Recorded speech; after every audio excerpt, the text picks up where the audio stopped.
Hello, hello.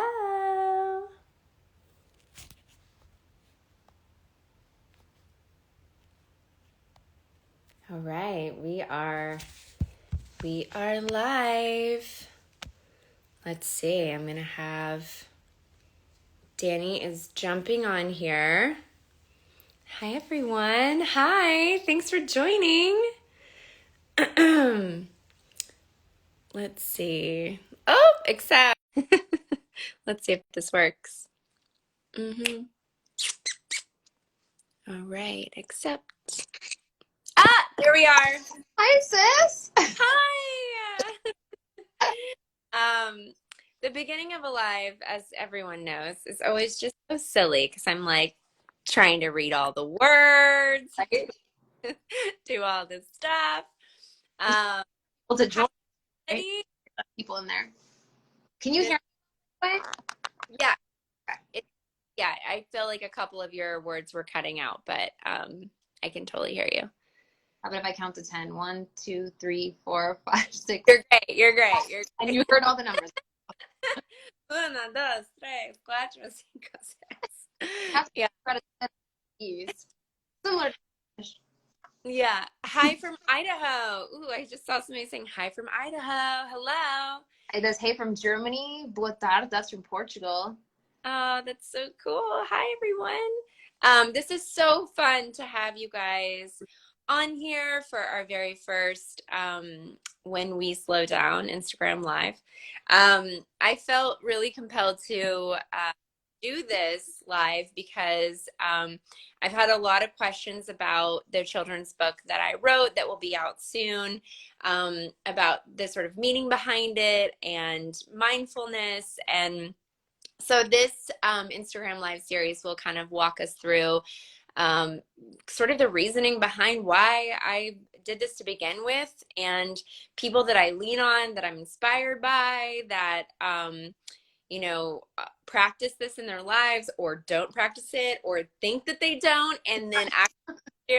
I have an entire page on my notebook. I have like this little mindfulness notebook, and I have an entire page that I wrote out today that says ways Danny practices mindfulness and doesn't do it. I'm glad you know me well enough to help me out with that, because I feel like I'm always go, go, go, as a lot of the world is. It's like we have all these expectations that things have to happen now and quickly, whether it's coming from someone else to you or whether it's you doing something for someone else. I mean, even, like, I don't know if you find this with your kids, but even my kids expect things faster, which I'm kind of like, who do you think you are? Being like, Mom, I asked you for a glass of milk like 5 minutes ago and I still don't have it. I'm like, oh, yo.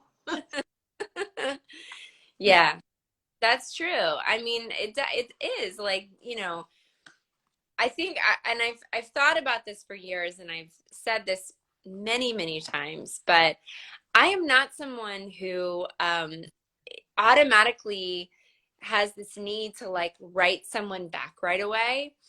When someone writes me or emails me or calls me, like I think back to, and this just shows that I'm my age, but I think back to when we used to have the answering machines in our kitchens, and like it was like, oh, you get the message, and then like the follow-up call felt like it could be whenever, right? Yeah. Be like next day, or like, Yeah. and no one makes a phone call after 6 o'clock, or like, that just was sort of the old process of how we did things, and now everything just feels so it just has to be at your fingertips. It all has to happen right now, and if it doesn't, people are like, I'm sorry, did you Email? do that? Yeah. No, I just, have other things that I was doing too. I mean, yeah, totally. And so I would say, and I don't know if you get this as well, it's not just sort of the modern times that we're living in now, and the emails and different types of responses that people expect a little faster, including myself.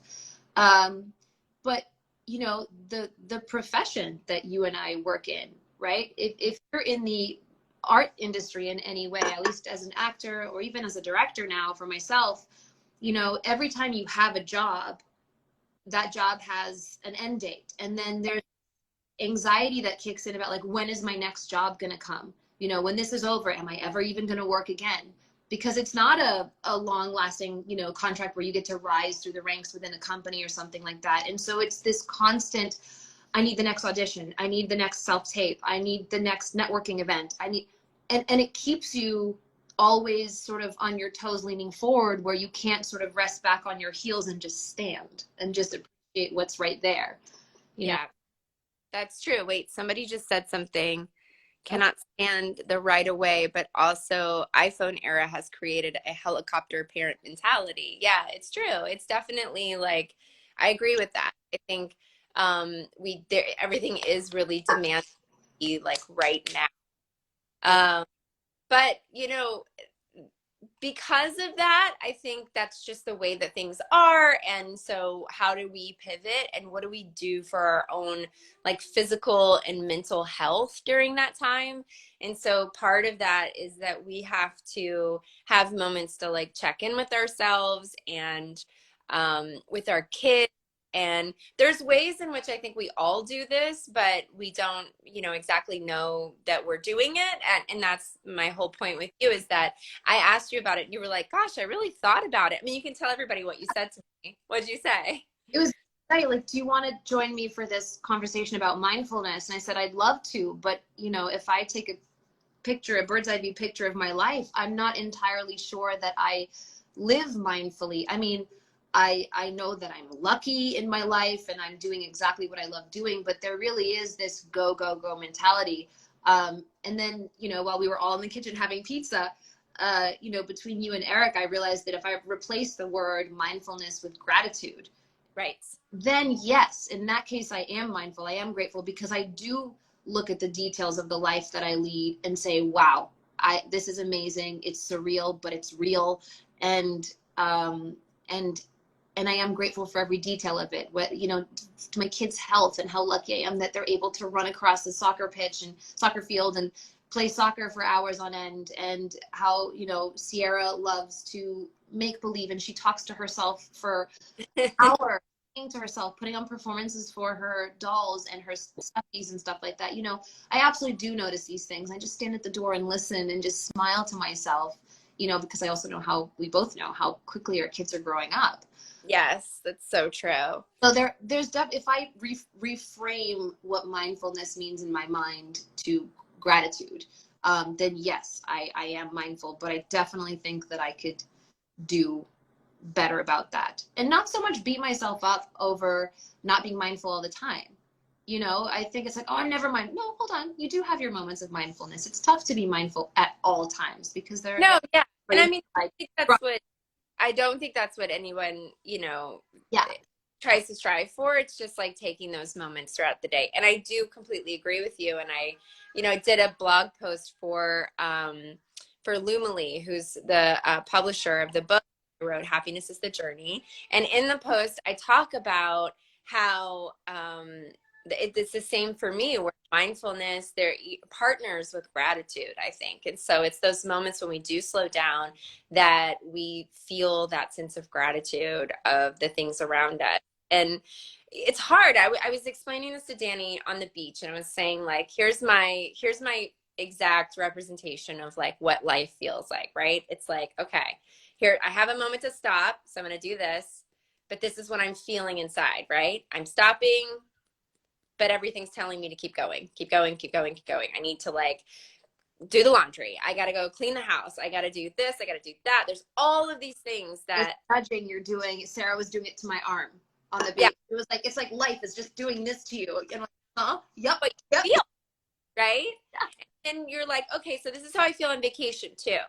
And then day 2 comes and it's like, all right, it slows down a little bit. Okay. Then day 3 and it's like, okay, it slows a little bit more. Day 4, I'm like, oh, okay, I'm starting to like breathe a little bit more.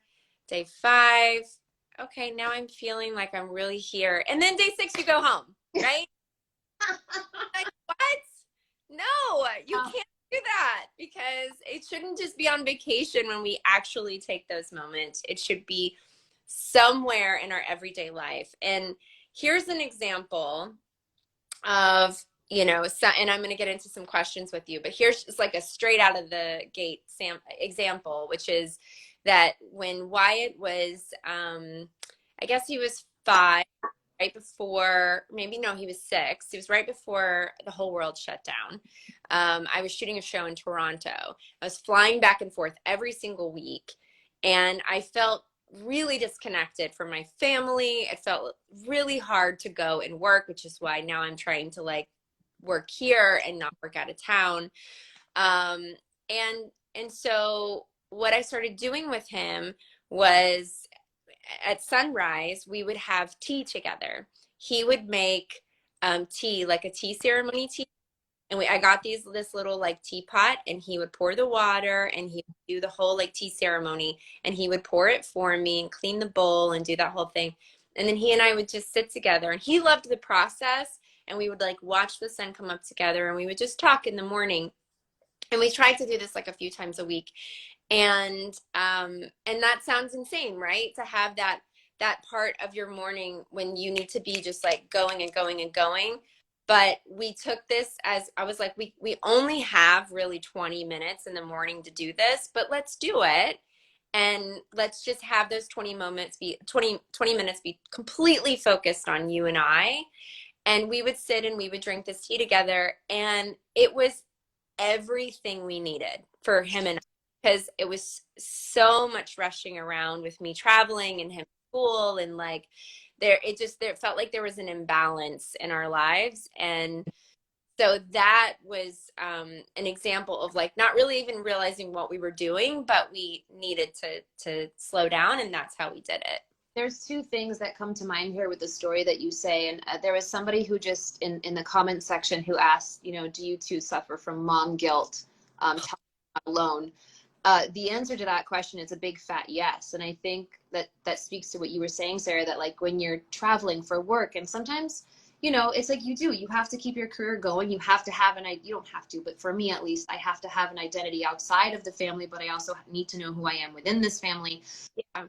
And so, yeah, when I do have to step away and miss a soccer game and miss taking them to school or picking them up, I absolutely feel guilty. Right. Even if I'm with them on vacation for 3 months straight or 2 months straight, and we do travel, we do everything together. If for some reason one night I don't read them a story, I feel guilty about that. And I've just been with them all day. So, yeah, I think that guilt as a mom is inevitable. And then the other thing I was going to say about that story is that what you created with Wyatt there is something that he can look forward to and expect in the morning with you. It's something so positive to be like, yeah, this is a thing that I did with my mom every single day while we were on this trip or during this period of our lives. And I think that's such a wonderful thing it creates a feeling of safety. Like I can count on this thing. Yeah. I can look forward to it, and then, you know, be in the moment with mom. And yeah, it's the mom guilt is a big thing. And sometimes that actually, on one hand, it makes me more mindful of when I am with them. Yes. On the other hand, I focus on the guilt more than just be where you are now. Stop feeling guilty about the thing that's about to happen versus being here now.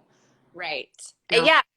True. And that's actually exactly what my book's about. So wait, I want to tell you. So I wrote down this morning, mindfulness for Danny and those who think they're mindful. Okay. Mindfulness is the opposite of multitasking. Well, we should talk to my husband about that because he lives his life in a multitask. Although his ice baths, I'm sure, have really brought him into a more mindful place. Mindfulness is not around. Mindfulness is slowing down and being fully present, noticing, and this is something I want to do at the end of the live. So when we're about to finish, I want to do this with you where we're going to take 3 breaths and notice how our body feels and just talk about it. And then something else that I want to talk about is Mindfulness Mondays, which is something that we do as a family where we talk about at the dinner table. We go, okay, it's Mindfulness Monday. Let's talk about some ways that we were mindful, we wish that we were mindful, or that maybe somebody else showed this, like, you know, moment of mindfulness. So ways I think Danny is mindful and doesn't know it. I don't know if you guys know this, and maybe you do through Instagram. I don't know how much you've revealed this. Danny's actually a really beautiful artist. She paints, she draws, she has a crazy eye and she can like replicate anything, but she also has really beautiful just creative thing in her. She creates, sewing projects and stuff like that too, which is amazing that somebody can just like make clothes in their house. So through your art, when you paint, what do you think about? Really interesting that you brought that up. Yeah, I would say painting. I would say whether doing puzzles as well. That is something, painting, drawing, that I that I do when I'm by myself. I love doing it with the kids, and of course, I'll sit next to them in drawings and stuff like that. But it's like all the kids go to bed. Yeah. I make their snack boxes, and all of my evening responsibilities are done. And I will literally sit and just vomit out whatever creativity I'm feeling. And yeah, that's really interesting that you brought that up. It centers me. It gives me time to just yeah, focus on the task at hand. I don't know how to paint, draw, observe something um without fully focusing on that thing.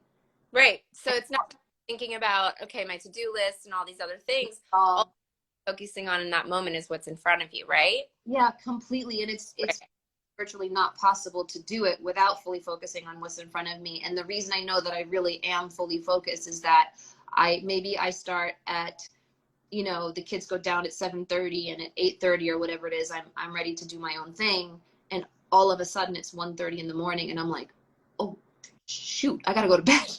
Yeah. And I did not notice that time go by because I was completely immersed in what I was doing. It's interesting. I get these, like, sometimes when I'm driving in traffic, especially here in Los Angeles, if people don't know, it's one of the worst traffic cities in the United States. Yes.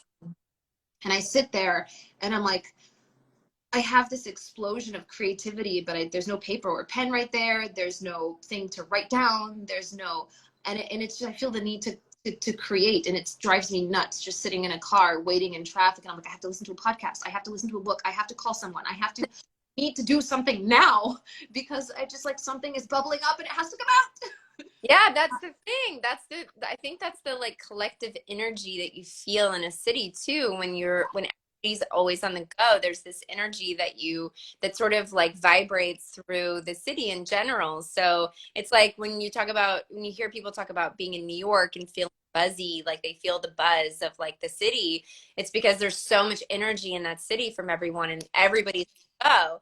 So that thing that you feel in your car where you're like, oh, it's all this wasted time, but what's interesting is that, and I've never thought about it this way until my friend told me. She was like, "Oh, I love when I get stuck in traffic because it's such a moment of mindfulness for me, so where I can sit and I can really think about like, okay, where I'm at and like what I'm grateful for and just like appreciate something." And I was like, "Gosh, I never do that." And it's so interesting too, because like my kids, like sometimes I'll be rushing and we're running late to school, and I'm like, I look in the rearview mirror and I'm like, oh, right, like, why am I putting all this crazy energy out to my kids? Like, they can't help it. And this is not something that they're feeling, but now they're probably taking on whatever energy I'm putting out. So it's like, can I sit here and say to them, okay, maybe this morning didn't go exactly how we wanted it. We're not completely on time, but maybe we should both take a couple of deep breaths and just and reset, and we'll have a great day. And who cares if we're 10 minutes late to school, because sometimes it's important just to like have a good drive there and a walk to school. Someone just commented below and said, um, it's so hard because we're all on the go, go, go, rush, rush, rush, and that's what we feel. It's so hard to stop and take that time. But the whole point of this is to tell you that you don't have to stop and take the time. It can happen in so many different ways. It can happen just like we said in your car. You can have a walk that's 10 minutes where you take some deep breaths. You can go outside and point your face to the sun for a minute and get that vitamin D and just breathe and listen and notice what's around you. There's lots of little ways to incorporate moments of mindfulness. Another one of mindful moments that Danny does she doesn't know it is through her exercise. Danny, as everybody knows, has an amazing exercise like routine. You know, you work out a lot and in different stages. Yes, you have moments where you tell me like I haven't been working out The lately. recent couple of months have been a little bit of a pause for me, just Okay. like directing and acting and mommying and all. Like it's just overwhelmed. It's just become overwhelming.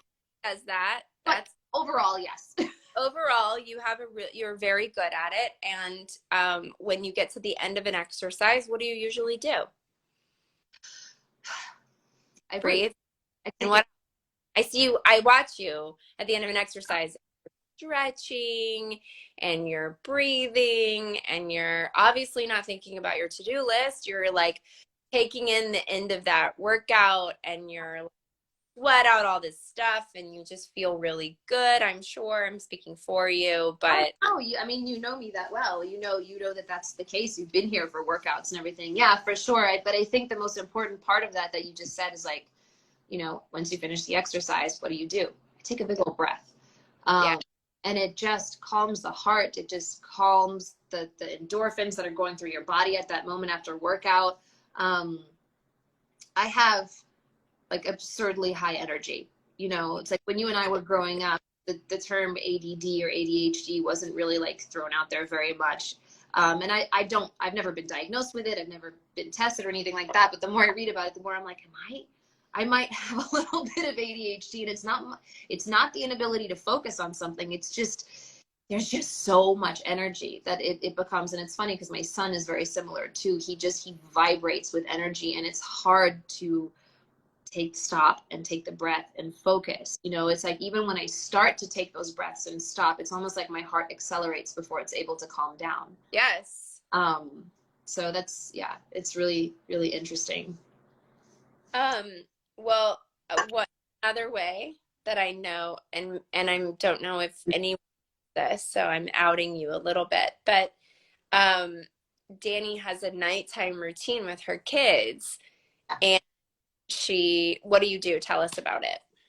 Yeah, I mean, the nighttime routine is just basically, we have dinner at a specific time, and then we like 5:30, which I realize that for any Europeans listening to this, you guys are like 5:30, that's snack time. I know. So, Scandinavian origins in my husband and yours, Sarah. And so, yeah, we eat pretty early, and then, it's lights out at 7:30. But before that, we eat dinner, we talk, and then we always read books because, it's something that definitely settles the mind, and there's not literally no disadvantage to reading your children books. And then I always, always, always lay with each one of them individually. They share a room, and I sort of rub their backs. I tickle their backs a little bit, which helps their body settle down. It gives me a chance to just lie with them and just be there with them. Give him a kiss. I love you. And I go to River's bed and do the same for him. And that's the evening, basically. Yeah. So that to me, that's such a moment where you're so present. And I think that, a lot of times and I mean, it happens in our home. It happens everywhere. I see it where we have these phones in front of us because this is where we work now. And I really always feel this like inner thing where I push it away. And I think what I've come to terms with is that I have to just have time in the evening from like 3 or 4 o'clock on where it really is put away. And I try to like do things with my kids after school and focus in with them, because if they're getting what they need from me as a mom, then I see it bubble out of them. Especially Esme, actually, more than anyone, because she's the most vocal about anything that's going on. So she's one of those kids that like she'll say, I need time with you. Oh, Like, wow, thank you for using your words. I'm so sorry that I haven't given you time. And I mean, when she said that to me before, because I'm like nursing the baby and then running to do this and picking up Wyatt and taking him to something and then coming back and I got to nurse the baby. And she's like, no, I need my time. oh, And I love that she has the words to use that. Sometimes I'm like, oh, but I have to feed the baby. And then I'm like, no, no, no, no. I got to slow down. I got to give you your moment. Like how can what can I do? What can I give?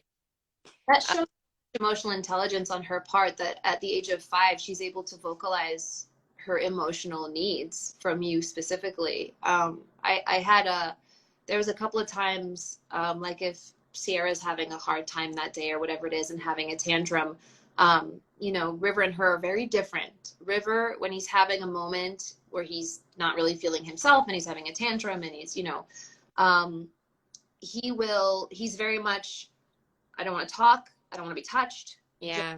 leave me alone. And so often what I'll do is I'll just sit with him without touching or talking to him, because that's just not what he needs in that moment. And then Yes. eventually that energy comes down and he will come to me when he's ready. Sierra, on the other hand, will have her moment and she's upset and this and that. And, as she's breaking down crying, she'll be like, I think I just need a hug. Yeah. I'm here. I'm all about it. Come here, come here, come here. And she'll melt into me. But it's funny how they're such, raised by the same parents, having the same thing exactly. They're only 2.5 years apart. So really not much has changed from one to the other. And they just require these totally different things. But yeah, it's just, but Esme saying that out loud is so intelligent at that age. Well, I have so many Esme stories in general, but like here's another great example. If you've seen the movie Inside Out, Oh, I love it. which is just such a great movie about feelings and just all of this stuff that we're talking about comes through this film, right? And Pixar. And there's the red guy, the angry guy is And in, he and was then in my head very actively. yeah, get the angry guy sometimes. Um, and then I guess she's yellow or she's blue. I can't remember. Joy. She's yellow, but she's wearing a blue dress, right? So I don't remember what color Esme called her, but but she had like 2 weeks really, really like having a hard time. And I was like, gosh, she must be going through a growth spurt. And then I was like, well, it's a full moon. Like, I don't know. There was just like so many things going on. And I was like, for sure, this is something in the world going on, not like, Great. yeah, I was just like, there's definitely something to like a full moon happening in her energy. But I use this thing about those like little people all the time from Inside Out, where I'm like, okay, I think your red guy is taking over. Like, let's take 3 big breaths and let's just kind of tell him to scoot on over and let's work through some of the things that's happening, right? And so that one day when I had, it'd been like 2 weeks of this going on, and this one day things had really bubbled up, and she was like, I was like, Essie, I really feel like the red guy is taking over right now. And she was like, well, the blue guy is dead. So I was like, oh my God. Joy. Joy. And I laughed. I burst out laughing. And then she was laughing. And I was like, Esme. I was like, no, no, no, no, no, it's not. And she was like, I'm just so mad. And I was like, I get it. I hear you. Like, it's okay to be mad, but it's also okay to like tell that, mad guy just to scoot on over and let's take some breaths and let's work through it together and we can talk about it. So it was just really funny because I was like, of course, like she's just so good at vocalizing where she's at. And when she was like, that blue guy is dead, I was like, oh my God. Yeah, I mean, that movie is so perfect because it personifies your feelings, right? And it becomes so much easier. There's this really good kids book called An's Anger, and it's about this kid who's feeling very angry and frustrated, and the grandpa says, go to your room and go sit with your anger. And this anger is a little, it's palpable, like it's a little puppet thing. And Yeah. it's big, and he's there and he's sitting with his anger and he's talking to it. And the more he talks to it, the smaller it gets, until of course eventually that anger disappears, where he's like, Grandpa, come meet my anger. And by the time he comes back to his room, the anger's not there anymore. To personify feelings makes it so much easier for kids. As an example, there was one day where, this is a while ago, but River was misbehaving and I sat him down and he was really, really, really pushing Mm-hmm. that day. Like you could tell he was doing it on, like he wanted to push my buttons. He was pushing Yeah. his back. And at some point, I told my, it was like, take a breath. He's Yes. 6 or whatever he was at the time. You're not going to let a 6-year-old get the best of you and make you lose control, because that's ridiculous. You're the adult in the room. So I took a breath and I was like, River, I just want to put the scenario in front of you. So I have Joy and the red guy fighting over my control center right now. And I'd like you to help me decide which one I let take over. And he was like, I don't know, whatever you want. I go, no, not whatever I want. They're fighting right now. They're in there, and I'm aware of it. I would like to know if you let your Joy take over your control center, then maybe it'll be easier for me to take over mine too. And we kind of like talked about the feelings like they were something outside of us that we had an opinion on or we could control in some way. But either way, it just made it such a logical conversation that it Yeah. just brought the energy down. And then, shortly after that, things were fine. Things were okay. But yeah, as a parent, I'm not going to pretend I don't ever lose my mind, because, I do. I do. I'm not even going to pretend that I have full self-control most of the time. And then I feel guilty. There you go. I was like, and my kids, I'm like, I shouldn't have yelled. I meant what I said, but I shouldn't have said it that way. I should have calmly talked to you. Just being mindful of how they react to No, for you feel. sure. I mean, look, some of the things that you can do in those moments, this, we talk about this. Mhm. Um, I feel like a lot of times, and some of the questions I've had, since putting up this thing about my book is that, well, how can you like show mindfulness to kids, or what can you do? And there's a lot of different ways. And through this series and then through the book, like there's ways that you'll be able to see, like there's a picture in my brain from the beginning of quarantine where Esme, Eric, Wyatt, and I was pregnant with Witzer. We went on a walk and it was raining, and Esme like found a snail, and I have these photos of her with this snail. I mean, she loves anything slimy, gross, reptile, spider, like anything that I I know. don't want touched me or near any part of my clothing or body. She's like, it's right. So I appreciate that in her. So I'm always very much like encouraging her of the weird, creepy, roly-poly, reptile-y kind of things that she loves. But there's this moment where she's holding it and she's so into this slimy snail.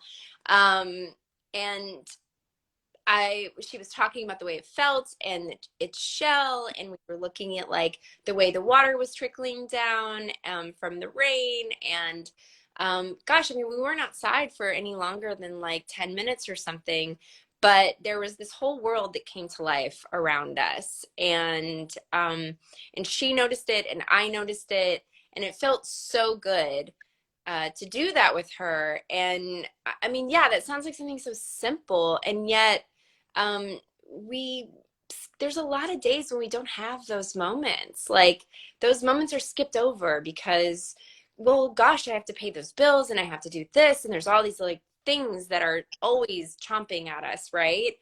Um, and sometimes it feels weird.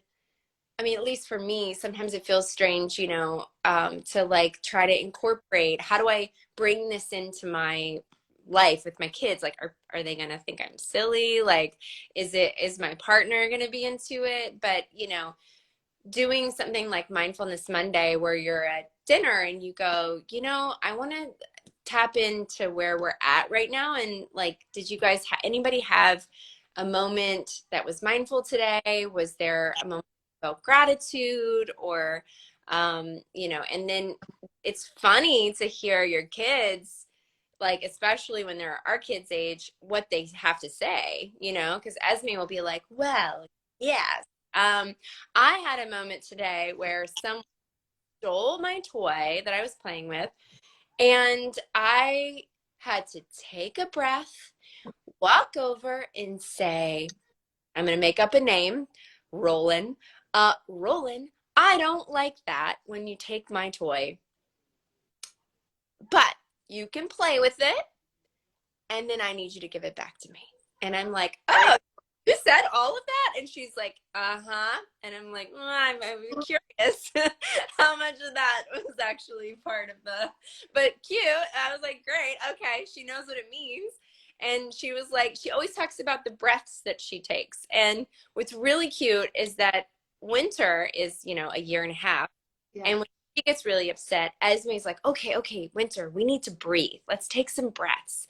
And I've noticed that Winter will breathe with her, where she's like, and Winter goes, and it's funny, just the act of breathing, 3 breaths, really like cleanses your body, makes you stop, makes you take that moment.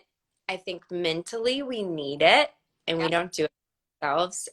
Physically, our bodies need it. You can notice, like, we'll do it in a couple minutes here, but you'll notice like the way your body feels after versus how it felt before.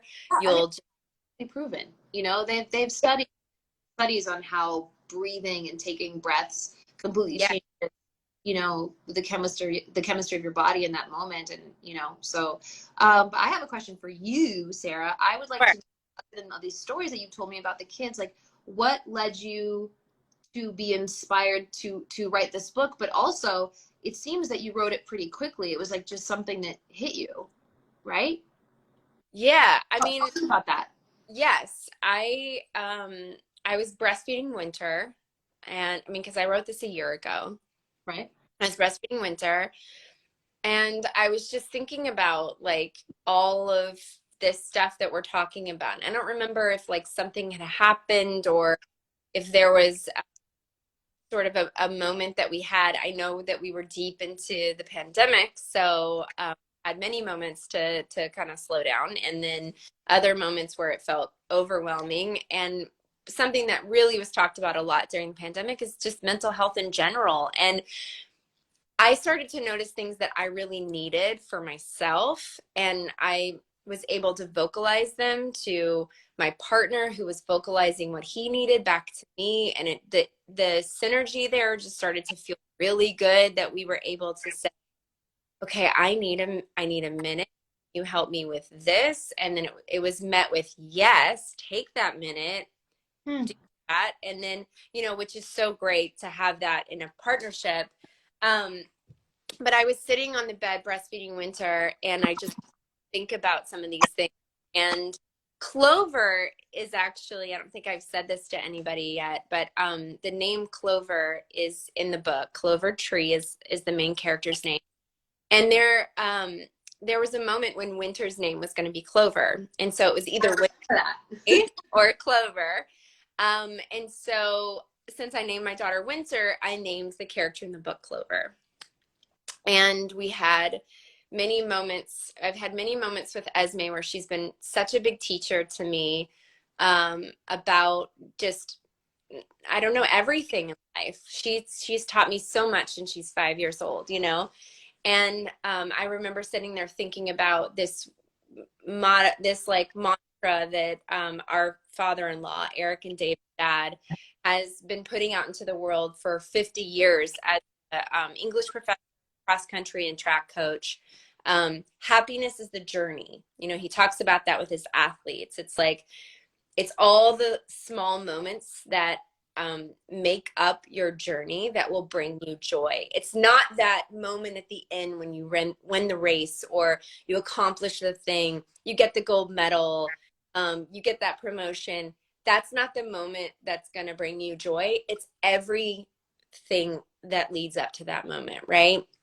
And so if we're always focusing on tomorrow, if we're always focusing on the things that are ahead of us and what we're going to do instead of where we're at, it's going to be really hard to find our everyday like grounded joy.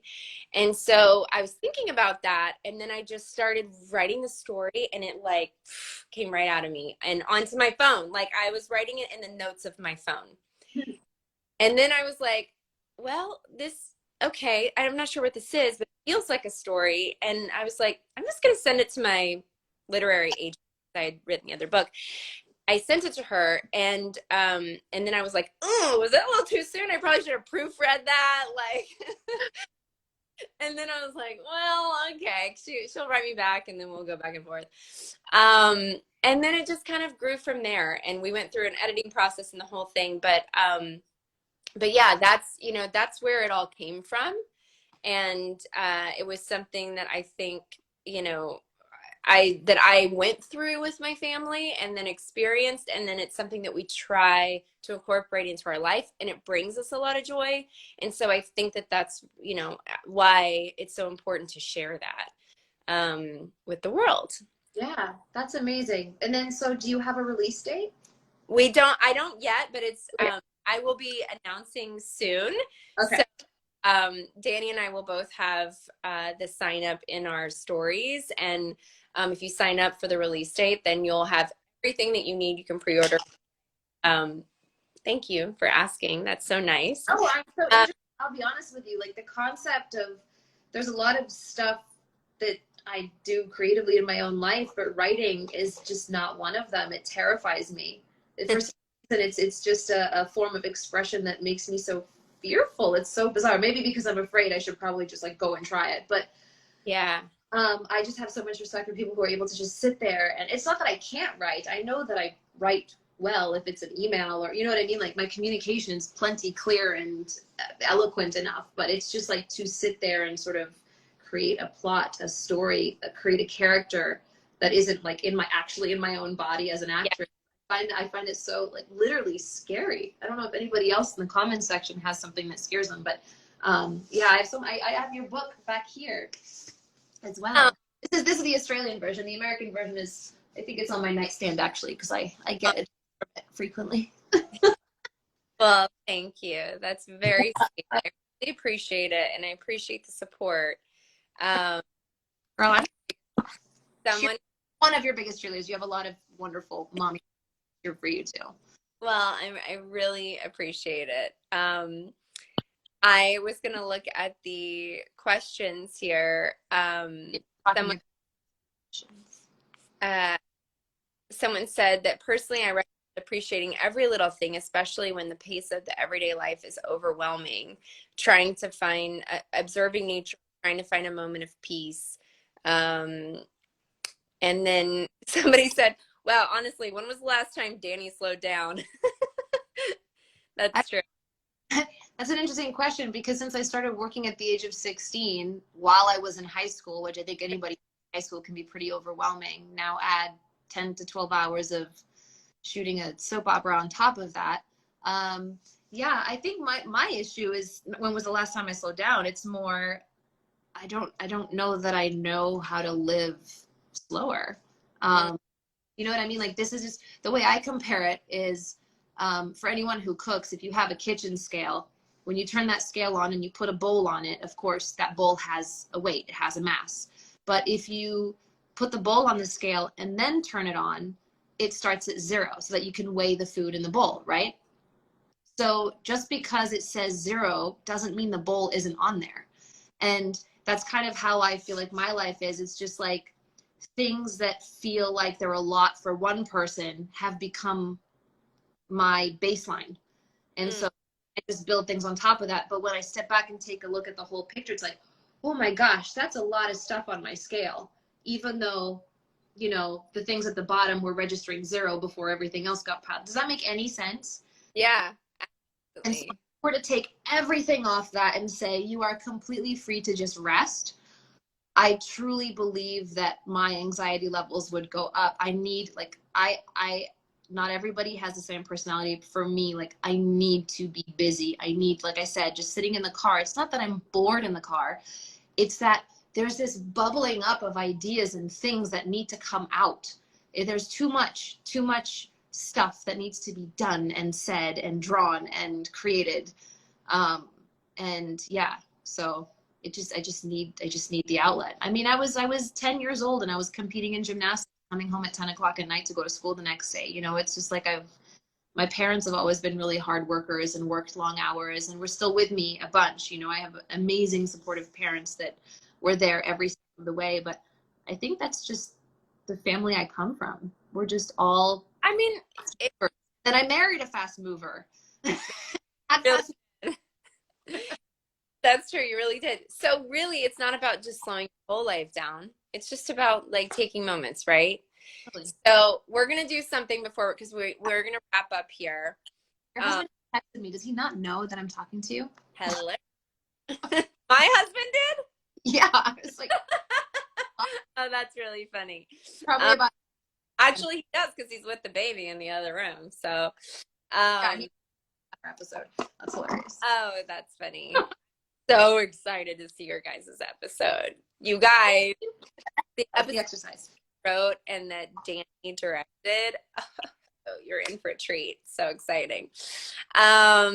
Okay, so before we wrap up here, we're gonna do um, something that, by the way, I am not an expert in anything I'm about to do. I'm literally just gonna ask you guys to take a minute, all of us together, collectively, however many people are on this live. But we're gonna take a moment and we're gonna check our body and we're gonna notice like how do we feel. So right now, I would just say out loud that my body feels. I'm feeling tension in my shoulders and in my back, and I definitely slept weird last night because of the way I was breastfeeding. So I'm gonna notice that. But we're gonna take 3 breaths together and just see how we feel.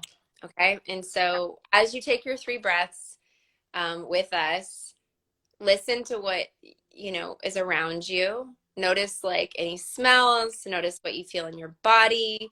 As you're breathing in, try to think of like warmness and warm light and good warm energy. And then when you blow out everything that you don't need, if that makes sense. Okay, so let's take a deep breath.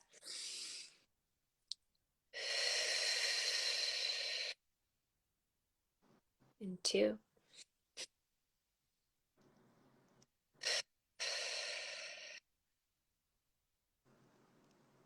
And your 3rd one.